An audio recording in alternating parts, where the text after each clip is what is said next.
Hi again. This is Bai Macfarlane with Mary's Advocates, and I work to uphold marriage with the nonprofit organization Mary's Advocates. And I have a very interesting guest with me today. He's going by John. He's gonna stay anonymous, but John contacted me because he wanted to share his perspective as somebody who has been married for a while, had marriage difficulties, ended up getting divorced, ended up being a petitioner for annulment. And as time went on, he regretted what he did. And as we were talking a couple days ago, he agreed to tell his perspective. And from Mary's Advocates, usually I am speaking to the person who is the defending respondent in an annulment, who's trying to uphold the validity of their marriage. And John is letting us get some insight into the perspective of the person that did apply for an annulment, who later would have preferred to have done otherwise. So how does that sound, John? Thanks for joining me. Did I get the essence of it okay? Oh, good afternoon, Bay. Yeah, absolutely. I think you've summarized it quite well. And I appreciate the opportunity to share it with others to hopefully avoid what I did. And in retrospect, that the ramifications of it have been countless, I guess, from spiritual to emotional to mental to relationships, of course. So I appreciate very much the this chance to share some of it with our other. Yeah, with listeners, viewers. And Yeah. of course, they're not viewing you, but you're here. Yeah. The first question I wanted to ask you is just what was you and your wife's situation Prior to marriage? before the troubles? Before the troubles. Well, so, gosh, we were married for close to 20 years. And early on, it was okay. It was good. We were working together. We were just, kind of getting a fresh start in terms of financially and whatnot. So we were learning the ropes of all that and navigating just the basic household, living as a couple. And within the first year, we had our daughter, and we ended up having 7 children, who now range from 6 up through 23. We have 2 girls and 5 boys. All of them absolutely beautiful people. Just not just because of my children, but just people. And so, I'm trying to think of where the troubles. You can never really pinpoint it. I guess I would describe it as an erosion. What happens if you don't fend off the temptation to not talk or become ineffective with your communication or become self-absorbed or absorbed in your work. My wife did stay home. We strove, and she still does. That was our goal, was for her to homeschool and to be home with the children. I did whatever I needed to make that happen, and we've always been blessed and fortunate in that regard. But at the same time, it comes with its pitfalls. And whereas I was always working a lot of time, and she was just tired from teaching those kids and being inundated with the children nonstop. As much of a blessing as that is, it has its own kind of red flags that if you're not careful of, can take its toll, I guess. And I think that's what happened. It, you know, you start off with the equation of God, spouse, and children, and somehow, if you don't adhere to that, or if it starts to slip up where the spouse comes last, even after work, it really is detrimental. So, Let me interject here. Something sure. you said that I think bears truth with everyone who's married. Yeah. Things are an erosion. It's a slow. Oh, yeah. It's not like someone wakes up one day and No. says, I want a divorce, and we were never really married. Gosh, no, it's not. I know. And it's strange because I think that's what I came to realize throughout this process and up through today, that has brought me here today, is that you don't wake up and say, oh, I'm done. You grow distant, you grow apart, you struggle with your even your spiritual life. And then there becomes this, before you know it, there's this chasm. Like, what happened? And go ahead. So with only giving as much detail as you're comfortable with, sure. Can you describe what was going on in your heart and mind when your living with this chasm. Yep. And maybe you thought this chasm is your future forever. Maybe you thought this chasm could be corrected. What is it that prompted the next drastic step of getting the government and the courts involved? Sure. I think, gosh, what prompted it? Well, I think eventually you're holding on to this kind of this rope, this bridge of you're trying to reach out to the other. You're trying to reestablish connection, and the constant roller coaster is wearing. It is wearing because you care, yet you get burnt a lot of the time, or somehow one offends the other, and then it becomes this cycle. And The until one, tornado. say again. I'm saying a tornado. Absolutely, It yeah, describes a tornado. He does, yeah, and she does, and he does, and he doesn't do, and then she doesn't do, and then right, someone's mind and heart. yes. It's a tornado that's getting bigger and stronger and worse. Absolutely, it becomes this whirlpool, and it goes down the drain, and Or it's whirlpool. yeah.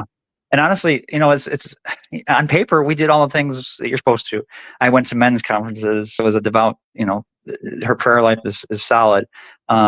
We did everything you would think that would preserve it. Yet, and I take responsibility for it. I have to because I think that's my role as a husband and a father and a man. Despite all the variables that contributed to it on both sides, it is definitely on both sides. Yet, nonetheless, I feel like I failed my family, and then that's where I'm at today, and I'm trying to reconcile everything. But there's one more point I want to make before we move on to the next, is that I can't stress enough. What I've come to realize is how ultra important communication is. As tired as you are, as mundane as things may seem, or as monotonous as the routine can be, even the trivial stuff has to be a conversation. And if you're not making God and then your spouse the priority, where I know you're tired at the end of the day, but you just have to talk. You have to, because you will drift, and that's what I think what happened with us. Our kids are wonderful. They're well behaved. You name it, but at the same time, it's like, well, what about mom and dad? And where's their relationship? And why is there no affection shown between the two of them? And why don't Your audio cut out. Can you hear me? Okay, we're back to recording. Something happened with our technology. What was that? What were you saying? I was right. So we always try to adhere to what we're told. You keep God first, your spouse second, then the children, family come after the united front of the husband and wife, the mother and father. As much as we strove to do that, it seemed like we gradually the order became diverted, subverted, and to the point where one of us wasn't. We just stopped talking, and we eventually just became to the point where we were kind of passing each other. You almost become accustomed to it. You go to bed, you get up, you start the day, you barely talk, and for varying reasons, both of us were exhausted, and I can't stress enough how that if that communication breaks down, it will destroy the marriage. It's vital beyond anything else between a husband and wife to communicate. And I think eventually just you get exhausted, and then it led to resentment, and it led to isolation, and eventually just I felt estranged. I felt like I had no place there. When we were talking the other day, as we were thinking about how we were going to approach this whole podcast, yeah, at some point you were like at the edge of the cliff. And you're like, I'm at the edge, and then you took the next big step. Yes, I'm going to let you lead into. Sure, I do, and I think you don't just wake up. I think you mentioned already that you don't wake up and decide, oh, you know what, I'm done. I'm going to get a divorce. It's not like that. It's like an electric fence. You kind of go near it because out of desperation, and you. For me, I actually just became angry. I was resentful. I was like, where's my spouse? Where's my partner? Why don't I feel like I fit into my own family? And never make a decision when you're angry, because you can justify anything when you're angry, and somehow you think somebody deserves something, or you deserve better, or this and that. And that's what I did. And foolishly, I will say this. I don't know if I mentioned this earlier before the phone cut out, but Satan's right there. He's constantly wanting to destroy the family. And a man's job is to protect that, to prevent that at every cost. And I failed. And it's so embarrassing. It's so, I'm so remorseful for it. And just, honestly, it's humiliating. It's like, I know better. I know, I went to the men's conferences. I read books. We did what we were quote unquote supposed to do, or at least what would help us protect us. And yet this still happened. And so I have a question. sure. And when you were on the brink of this, I'll call it a breaking point. Yeah. What kind of advice were you getting? If you go to men's conference, you're the kind of guy who Right. you have priests as acquaintances that you would approach or close Sure. friends. What kind of advice were you getting from outsiders? So this is where I'm kind of frustrated. And I think it's what it's led to this whole discussion is I think that I feel like the church kind of, gosh, I'm not by no means am I parlaying blame here. I'm not. It was my decision. No, I'm not. I'm more just asking. But just the facts, John. What was sure. your experience? What was your experience? What kind of my experience with my local, my experience with the local parish, the priests that I contacted, there were two in particular, and I just unfortunately I received very diluted advice. I needed to be happy. The kids would be resilient. They would get through this if this is what I wanted. At no point, no one really held me up by my bootstraps and said, let's get your wife in here. Let's talk this out. Let's work it out. You took a covenant before God. The basics, something that said, no, we can't let this happen. And that, unfortunately, that didn't happen. And then fast forward to the annulment process, then it was the same thing. I gave me these brochures that said, well, this is a chance for a new, hope for a new start and a renewing of a fresh outlook. I mean, by no means did they ever just try to dissuade me from it. It's almost like, oh, you want to know? Okay, well, here's a pamphlet, here's a form. Get back to us, and we'll get it into it as a case. Well, I want to cut in here and get some of the perspective of what I found, and I've publicized on Mary's Advocates website. Like, if a husband is talking to a priest and he feels like he's on the brink of needing to get out of there, or maybe it's like we're not even married at all because it's so horrible. Right. What I found is the church takes marriage so seriously that a priest all by himself, he's not even allowed to give someone the kind of like the green lights, like, yeah, you look like you're in a situation that you need to get divorced. He doesn't even have the right to say that.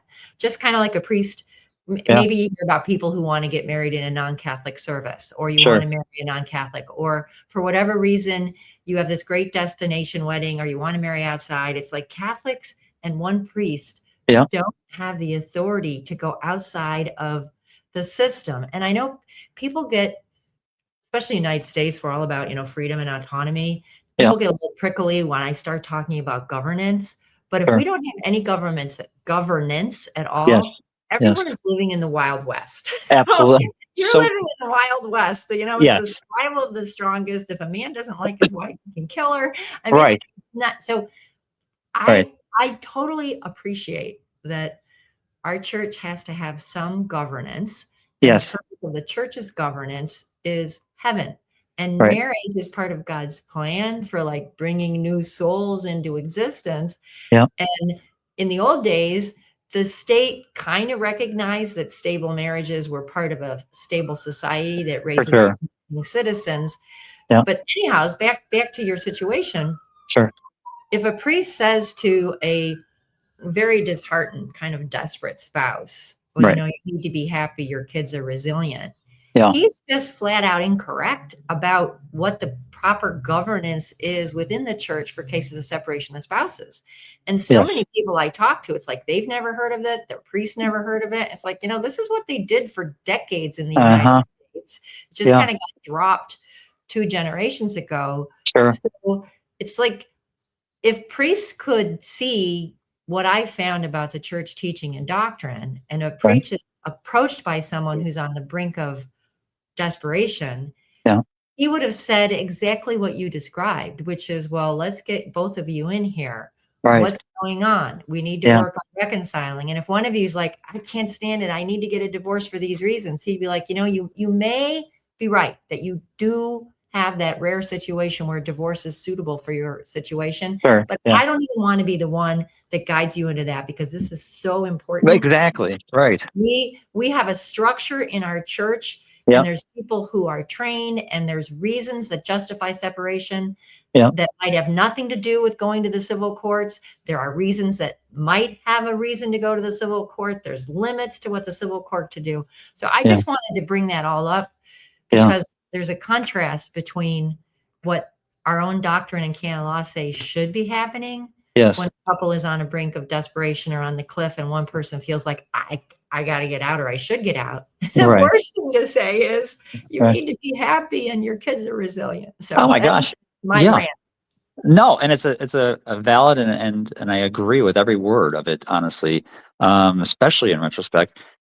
And it's not the place to blame, but I can tell you that I think the church, my local church, my local parish, whatever, however you want to categorize it,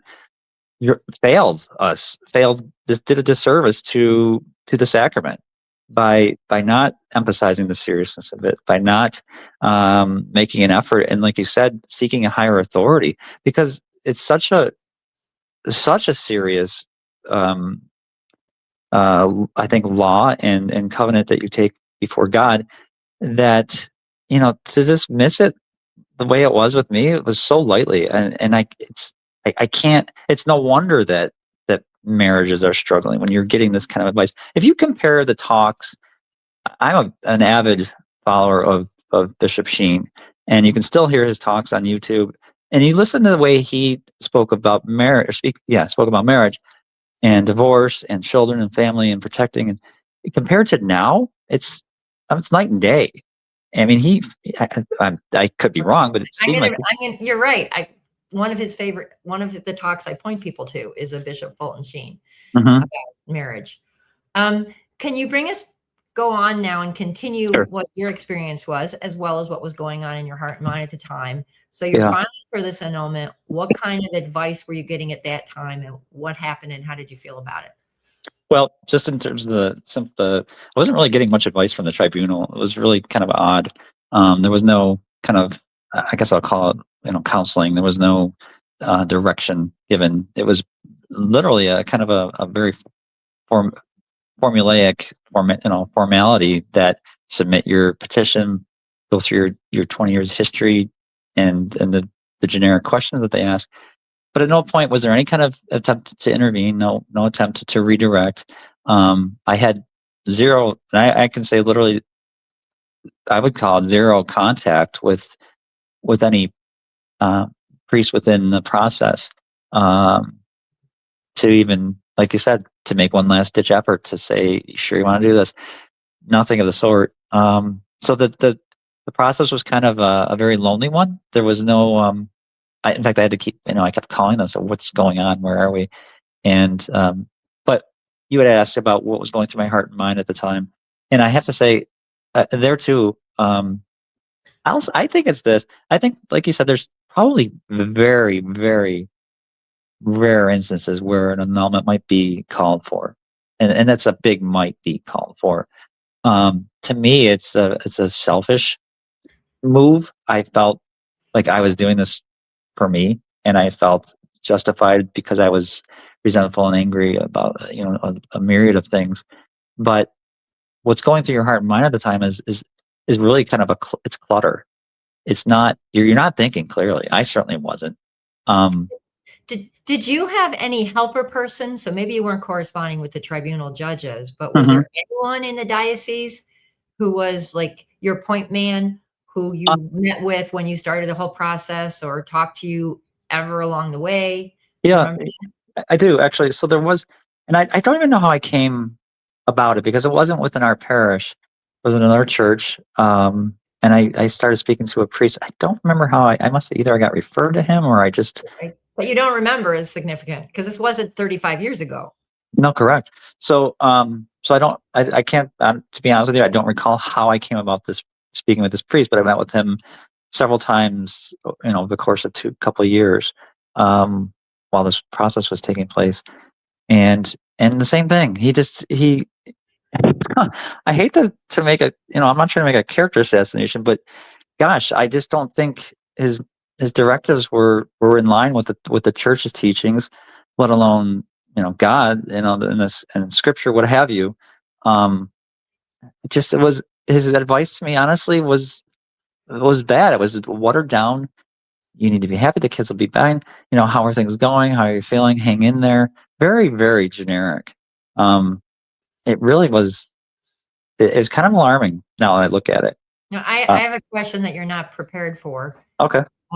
If you had to guess, was this guy's goal to help you get an annulment? Yeah. Oh, absolutely. I would say that for sure.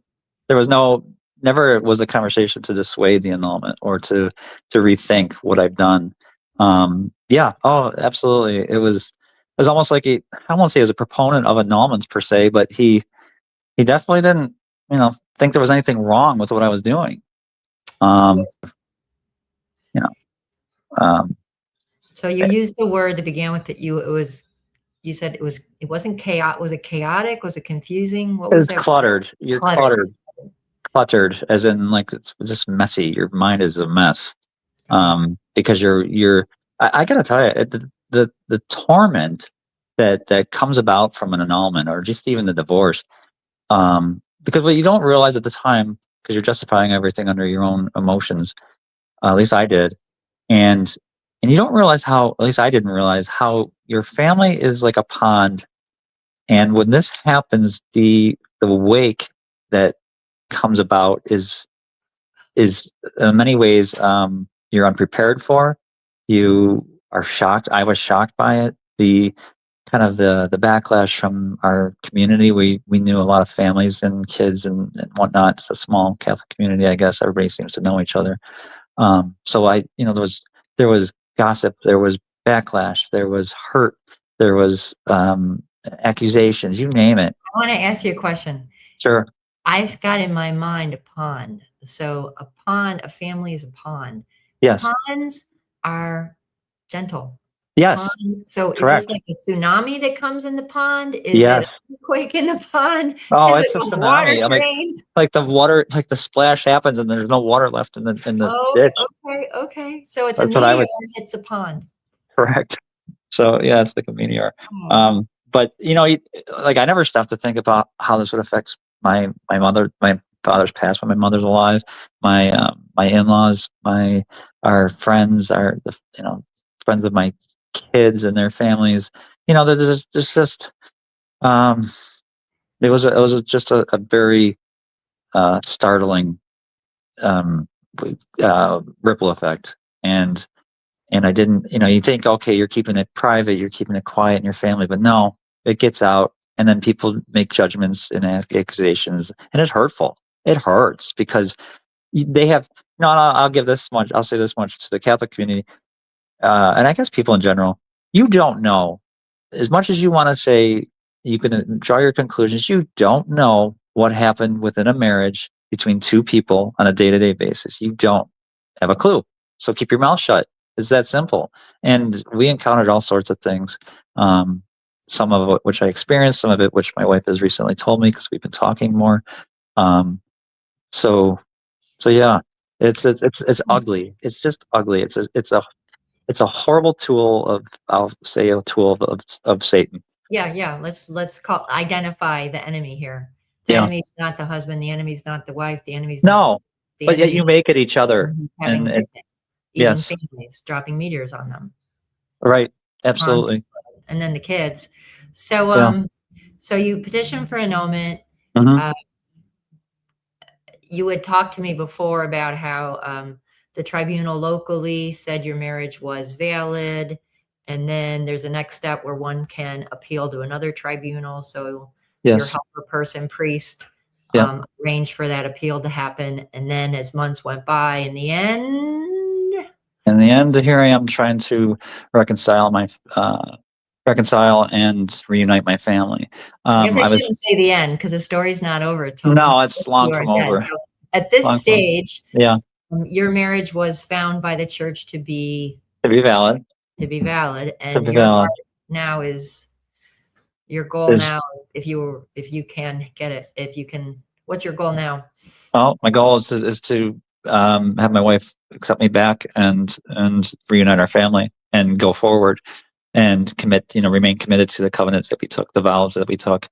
Um, and it's just strange. And I won't say it was this, beam of light, there's some epiphany, but I will say this much: it is definitely God's doing. We hadn't spoken other than just via email and very, very basic details in conversation. We hadn't spoken for several years. The divorce, I think, took place in 2021, maybe. And then about several months ago, I was sitting in mass with my daughter, who goes to mass with me on Sundays, and I'm sitting there, and God said, "You need to reach out to your wife." And I said, "You're kidding me? No, there's no way." And again, and it just kept gnawing at me, and I'm like, "Okay." So I did, and I said, "We can't do this. We have a family. We have taken a vow. Uh, Whatever's happened is done. But we have to. Our kids need the family. They need their father. They need to see us together, because there's hurt there. They've been hurt. The older ones especially are hurt, and we're not speaking, and You that know, kills me." when I was thinking about situations like yours, some of the Christmas cards that we get include couples that are now, I mean, you can tell I'm going gray. Yeah, So couples that are in our peer group who have been married for, 25, 30 years, sure. and they send out Christmas cards with big family events. And I know they're all together. Yeah, Whereas a family that's gone through what you've gone through, right. you know, Yeah, any big occasion for a picture like that is very hmm strained, very sure. strained. Absolutely. One child's not talking to another, or the mom or the dad, Right. and Right. Yeah. you're living that right now, I'm right living now. that. Yep. It's horrible. It's absolutely horrible because you don't. It's not just.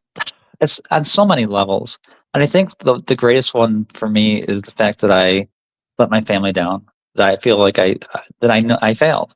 I failed. I should have stuck it out. I should have said, "Okay, this is awful, but let's somehow you pick a different I key on the shouldn't be piano." smiling, but the reason you're saying you let your family down, the Yeah. reason I'm smiling is because God promises to bring good out of all things for those who love him. And you have mentioned things about shame and regret and taking accountability for anything that you did that was your fault. So Yeah. I'm Yeah. I'm I'm very hopeful. I can't And tell you I'm how much that hoping that means. other people hearing your experience can be hopeful too. And I'm also, most of the people who contact me are like I said before, the annulment defendants. So they're ones defending that their marriage is valid, or Sure. the divorce defendants. And Yeah. when one is in that situation, it's very easy to latch onto anger and hurt and Hmm. mistrust and Sure. building protective walls. Yeah. And there's even principles of forgiveness, like in the Our Father. Anyone who says the Our Father prayer knows we have to forgive other people. Yes. We have to forgive everyone if we want to be forgiven, but there's a difference between forgiveness and reconciling. Yes. So just hearing you talk gives a perspective for any of the divorce defendants or annulment defendants to imagine, well, gee, I wonder what my spouse is thinking, feeling. I wonder what kind of advice my spouse got from a priest or Right. acquaintances when he felt he was on the brink. Yeah. I wonder what he was afraid of. Was he afraid of living this way? I wonder what's hurting him. Like, why did he Sure. feel so hurt?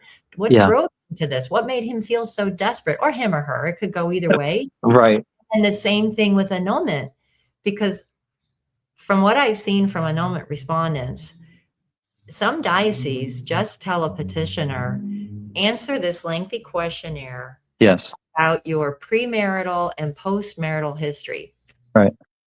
and we'll take care of it from there. And We might assign you a helper person, and this helper person might even be writing stuff and telling you to sign it, and it's using all this canon law legalese, and the petitioner has no idea what it means. No. So, but the petitioner is being guided. This is hope. This is new life. This is you deserve to be happy. You need to have a right to have your soulmate. I mean, I heard one priest at a conference for separated people, and he was saying that annulment is the 8th sacrament. It's where you get redeemed from your mistaken marriage. So if someone is like, it's just a slippery slope. Absolutely. And I've been in the presence of annulment, annulment recruiting, publicity, community outreach arranged by tribunal personnel, inviting people to petition for their annulment. And the priest who was like introducing the speaker, he would say things, and this is how I remember it. It's like, hey, all you people here, you have a right to a marriage. You have a right to get married. But he's not talking about, hey, that marriage you already entered that you're trying to get an annulment for, and that's what you're thinking about, and that's why you're here. He's not saying that marriage has a right to be upheld. He's not. He's saying you have a right to be married with your new friend, your new girlfriend, boyfriend. A lot of the petitioners in annulment cases are already civilly married anyway, and they just want to renew their marriage. So, like, going back to how I started all this, for an annulment defending respondent or a divorce defendant to start questioning what was going on in their mind. It's like they're not Satan incarnate trying to drop a meteor on our family. They're feeling desperate and really upset. And some of the guidance is straight from the devil. Okay, great. But so what? You don't choose blatant evil. You're choosing. I don't know. You might want to continue to tell the listeners, what are you choosing if you're not choosing blatant evil? Well, gosh, like I said, I think it's a selfish decision in the end, no matter how you slice it. I think there's, like I said, there might be rare exceptions where it's a matter of safety or something like that. For civil divorce. Say again? It's a matter of safety for civil divorce. Yes, correct. But in terms of annulments, I take offense to the annulment as a whole for a couple of reasons. One, it seems like a loophole. It's like, oh, well, you're not really happy, so we're going to, you want to go find something else, go ahead, we'll approve it. No, it doesn't. I don't believe it. It just doesn't work that way. That's not what marriage is. And I think that's what sets the Catholic Church apart from the rest of the denominations. It's indissoluble. You take create a bond between you, God, and spouse. And just because you're discontent for a day, a week, month, a year, years, you're there. It's it. And it's not like Christ said, well, I'll carry the cross only partly up the hill. No, I'm going to carry it to the end. I'm going to be nailed to it, and I'm going to die on it. He didn't have an option, or he did, but he chose. And that's what we need to do. And I wish to goodness that somebody, the priest, one of the priests that I was speaking with at the time, I wish they would have put it in that perspective, because now I see it. And that's the hill you die on. It's you ask, and you know what the horrible part for me is, I asked, gosh, I don't know if I can do it without crying. I asked a woman to be my wife, to spend her life with me, and this is what I did. And it's horrible. And I pray to God that she gives me a chance to get it right. So that might be a good place to end. And I invite anyone who's listening to this to pray for the same thing. Yeah, absolutely. I think you made a really good point with that. The fact that the defendants never really, I don't think they ever get a fair shot to know what's going on in the petitioner's mind. Because it might be something that you could work out, I think I'm going to say 9 out of 10 times it's something you can work out if you just talk and lay down your arms and lay down the blame game and all that other stuff that we get entangled in. Yeah, I just there's something I want to add to this too. Getting good help. Yes. I'm of the opinion that like 95% of the problems that 95% of the couples have are the same. However many, like it's a small number of problems and they're shared. Right. And everybody comes into a marriage with baggage, and everyone has their own wounds and ways of reacting and beliefs. Yes. It's like, you know what? This is just why Jesus said this lasts forever. You figure it out. Exactly. And getting Yeah. help. Yeah. Aside from okay to not know how to figure it out by yourself. So what? exactly right. And we didn't get a chance to touch base at canon law, which I'm completely unfamiliar with. But I think have we been educated in it to some degree? Be it in pre-Cana or even as I was contemplating divorce. I think it would have helped, and we didn't get. I just certainly didn't get any of it. I don't know. My wife knows it pretty well, but I don't. There too, I think that's where I was kind of sold short. Before people get married in a Catholic church, the role of the priest is to do everything he can to ensure that the couple is not marrying invalidly. Yes. So a lot of these supposed hiccups that Yep. they use, well, from my perspective, knowing who I work with, the hiccups that are used 5 and 10 and 20 years later to say that's a grounds for annulment. Right. Well, that hiccup would have been brought up during this premarital investigation to make sure nothing's in the way of entering a marriage validly. Yeah, so very true. Questions, it would sure make more sense to talk about them when you're madly in love and you're engaged and get them on the table and clear it up so that 10, 15 years later, it's not some alleged fact that haunts you that gets exaggerated and then interpreted by a pro-annulment psychologist. I don't want to get started on that. I want to end on pray for John and his family to reconcile. And thank you for joining us. Do you have any closing thoughts? Not that I don't think I can make them concise enough. I do think you make a very good point about having a hard-hitting conversation prior to marriage. Get out, and it's the trivial things that you encountered on a day-to-day basis are trivial. It's just that but to understand really what you're entering and put it in black and white and say this, do you realize what you're committing to? And I think get people to think twice, 3 times, 4 times before they say yes. And there too, so my closing thought is this: if you are married, you're going through something difficult, stick it out and stick at it, but do it together and do it together with God. Go to counseling, whatever you have to do, because the after effects, if you don't do it, are worse than what you're going through right now. What you maybe feel like you're going through hell in a marriage, but what waits for you is if you don't stick it out, is worse. I mean, just tell you, it's worse. From the emotion, and that's it. I'll leave it at that. Thank you for that, John. Sure. And with that, I'll end our recording. Thanks. Okay. Thank you, Bai. Have a good day.